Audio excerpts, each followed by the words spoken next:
Hello dear students, good morning to all of you. Yesterday we have completed the revision of the first chapter. Now today we will move ahead and we will start the revision of the second chapter. So basically second chapter is related to the forms of business organization. Forms of business organization, here we have to study about the different forms of business organization in which businesses are going to be established or operated or founded. So first of all, if we are talking about the forms of business organization or business enterprise is an institutional arrangement to form by any business activities. So dear students, now today if we are studying about it, so we have to learn about the different types of business forms of organization. So on the basis of ownership, business enterprises can be broadly classified into the following categories. So here a diagram is given. Here you can see, dear students, here you can see that a diagram is given, and in this diagram the business enterprises is going to be divided on the basis of ownership.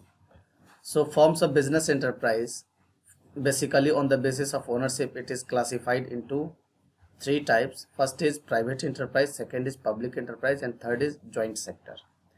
So private enterprise, it means which is going to be managed and controlled by private person, and public enterprise which is going to be controlled and managed by government, and joint sector where owned and managed by or controlled by private and government entrepreneur both. So basically on the basis of ownership or on the basis of controlling, the forms of business organization has been classified into these three types. Now if we are talking about the private enterprise, these private enterprises are classified into two types. First is non-corporate form or second is corporate form. In the non-corporate form, it is going to be divided into three parts, and that is sole proprietorship, partnership, and joint Hindu family business. But in corporate form, it is divided into two types. First is cooperative society and second is joint stock company. And if we are talking about the joint stock company, it is going to be divided into departmental undertaking, statutory corporation, and government company. So these are the forms of joint stock company. So basically, dear students, we have to learn in this chapter regarding the non-corporate and corporate forms of the business organization. Especially in details, we have to learn about sole proprietorship, partnership, joint Hindu family business, cooperative society, and joint stock company. We have to study the term of its foundation, its merits and demerits, features, and the process of establishment and wind up. So dear students, if we are talking about the corporate form of the private enterprise, so the corporate form of the private enterprise is identified. Enterprise has the identity of the enterprise as a separate form that the owner, and in case of non-corporate form, the identity of the enterprise is not different from its owner. Basically, this is the two basic difference between non-corporate form and corporate form of the business enterprise. In the corporate form of the business enterprise, they have separate identity, whereas in the case of non-corporate form, they don't have separate identity. They are mixed with the owner's identity. If owner's identity is there, business has its identity. So dear students, let us move to start the first term of the business enterprise, and that is sole proprietorship business. So under the sole proprietorship business, basically, what do you mean by sole proprietorship? Sole means what? Sole means alone, one, only one person. So dear students, and proprietorship means ownership. If we are talking about the sole proprietorship, if we are talking about one ownership business, it means the business which is going to be owned and controlled by single person, and who is the recipient of all the profit and bearing all risks. It means, dear students, if we are talking about sole proprietorship business, only one person is going to control, own and control over the business. And if in the business, whatever profit is occurring, whatever losses are arising, these all profits and losses are going to be borne by completely by that one person that is known as the owner of the business. So in the case of sole proprietorship, it is suitable in area of personalized services like beauty parlor, hair cutting salon, small scale activities like retail shop. So basically, dear students, today there is a large opportunity or huge opportunity for sole proprietorship business, and you can see wherever you are going, wherever you are moving, you can see a number of shops around you, and these shops are going to be run and managed by the one proprietor, one person, and that is known as sole proprietorship business. Like different kinds of shops, parlors, hair cutting salons, or different kinds of retail shops like general stores, vegetable stores, etc. So these all are a kind of the example of sole proprietorship business.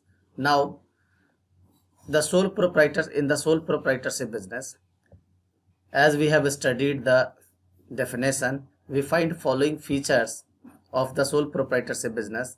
First is that is single ownership, because it is wholly owned by one individual. That's why the ownership is completely under one hand, and due to the ownership under one hand, the control is going to be under one hand, because all the power of making the decision regarding growth and development of the business, regarding operation of the business, is in one hand, and therefore the control on the business is always in one hand. So dear students, in sole proprietorship, one owner is there, and he is controlling all the business activities, and the decision making activities are going to be completely done by the one person. And as we have discussed before in the diagram when we were studying about the non-corporated organization, in which sole proprietorship, we have already discussed about it, that it does not have any kind of separate legal entity, because there is no legal difference between business and businessman. Basically, business is known by businessman, or businessman is known by its business. So basically basically both are combined together, both are identical for each other. So there is no separate and legal entity of the business and businessman. Now the next feature of the sole proprietorship business is that is unlimited liability. Unlimited liability means the liability of the owner is unlimited, because business and businessman both are combined. Therefore the liability of the business is known as the liability of the businessman, or the liability of the businessman is known as the liability of the business. So dear students, in case of the assets of business are not sufficient to meet its debt, then the personal property of the owner can be used for paying the debt. This is the symbol of the unlimited liability. It does not make unlimited liability, because suppose that if in the business only 1 lakh capital is going to be introduced by the business enterprise, and the assets worth rupees 1 lakh is found, but the business has borrowed a loan of rupees 1,50,000 and now business is in loss, then the businessman has to bear all the loans of rupees 1,50,000 plus all the losses which are occurring from the business, whether the business asset is sufficient or not. If the business asset is sufficient, then it will be paid out from the business, but if the business asset is not sufficient, then the owner's personal property will be used for paying the debt. Now the next feature is, that is, no legal formalities. Since it does not have any kind of separate legal entity, therefore there is no legal formalities are required regarding starting, managing, dissolving of such kind of business organization. It means there is no need to fulfill any kind of formalities over there regarding commencement of the business, regarding any kind of growth and expansion, regarding its internal association and management. So dear students, basically these are free from the legal formalities. These businesses enterprises are free from the legal formalities. Now next is sole risk bearer and profit recipient.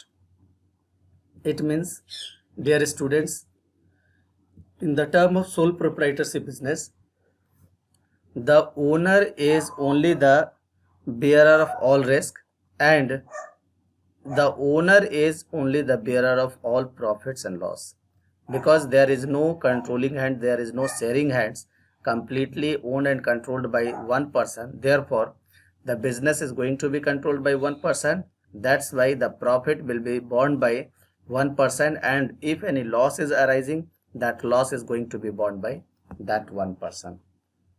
Now on the basis of the features of sole proprietorship business, we find following merits and demerits of this business, in which first is easy to start. So dear students, basically it is easy to start.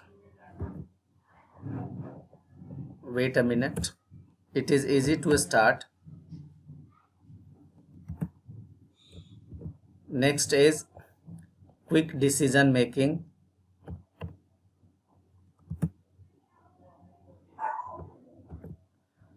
And thereafter sense of accomplishment of the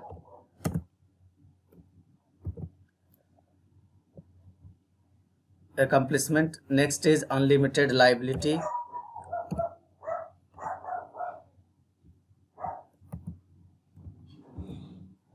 And thereafter no legal formalities.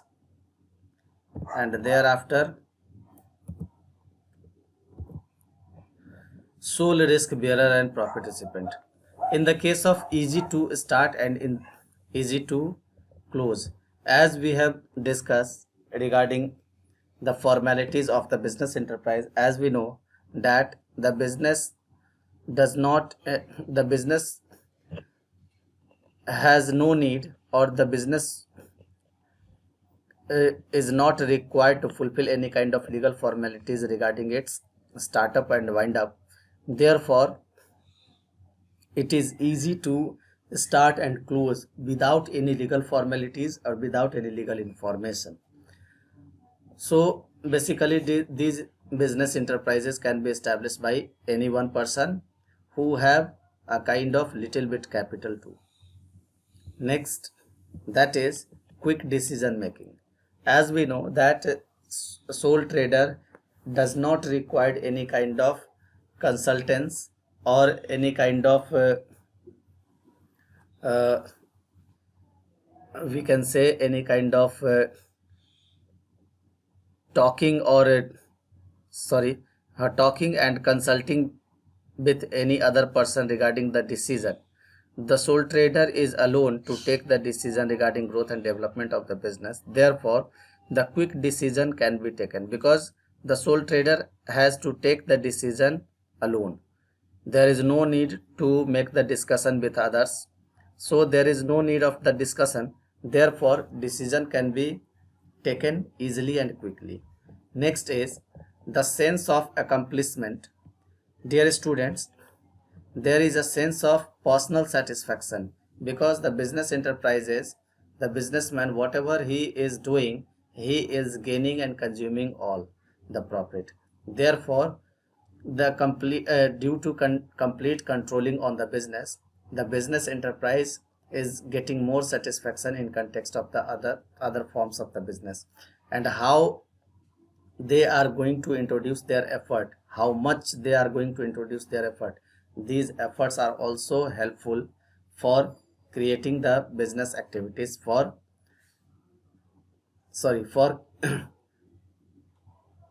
creating the satisfaction for the businessman. Now the next term, that is unlimited liability. Dear students, as we know that the sole proprietorship is under the hand of one person and there is no separate entity of the owner, therefore the liability of the business is unlimited, and the owner has to pay all the liability of the business. If the business asset is not sufficient, then they have to use their personal property for paying the debts. Now, no legal formalities. So if we are talking about the legal formalities, as we know that there is no separate legal entity, therefore no legal formalities are required for starting, manage and dissolving the business organization. And after that, sole risk bearer and profit recipient. Dear students, in the case of sole proprietorship business, owner is alone to bear all the risk. He is or she is working for their business. He is or she is controlling over the business. Therefore, all the profits are going to be endeavored by themselves. Now, on the basis of the above study, we find some limitations too in sole proprietorship business. So first of all, the first limitation, that is financial resources, limited financial resources. As we know that only one person is going to introduce their funds, so the financial resources will be limited in the business organization because only one personal savings are going to be introduced, and if that person is going to borrow the amount from the market or from the banks or any other financial institutions, there must be a limitations. They cannot borrow beyond their capacity. So dear students, there is limited financial resource of the business. Next is limited managerial ability too, since only one person is taking care of the business, and therefore all the terms, all the aspect of the business cannot be taken care of one person by one, taken care by one person of the business. So, and since there is limited financial resources, therefore they cannot employ the experts also, and in the absence of the experts advice cannot be taken, and the managerial ability will be limited.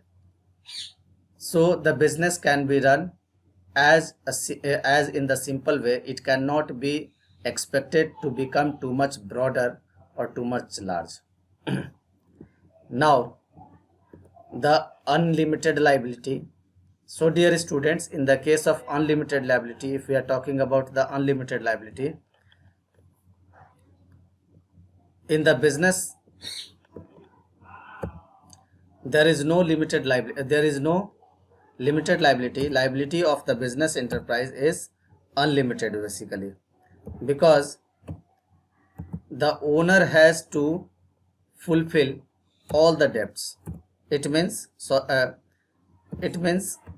the owner is responsible for fulfilling all the liabilities, and this is one of the most important limitation of the business enterprise of under sole proprietorship. Because, dear students, if we are talking about the liability, if there is hands, if in the critic situation, if the person do not have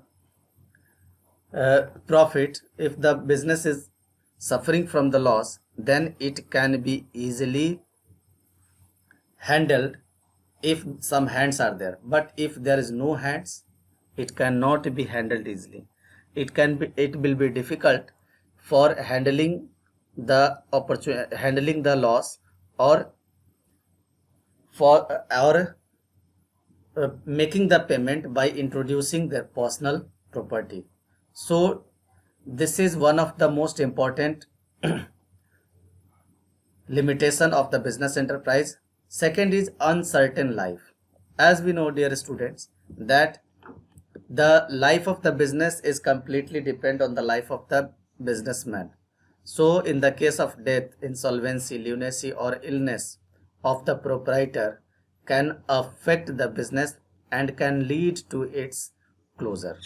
So dear students, the life of sole proprietorship business is uncertain. It cannot be explained, or it cannot be said that the sole proprietorship business will exist till that time or after for a certain year. It cannot be imagined, or it cannot be expected to. Now, the limited scope of the expansion.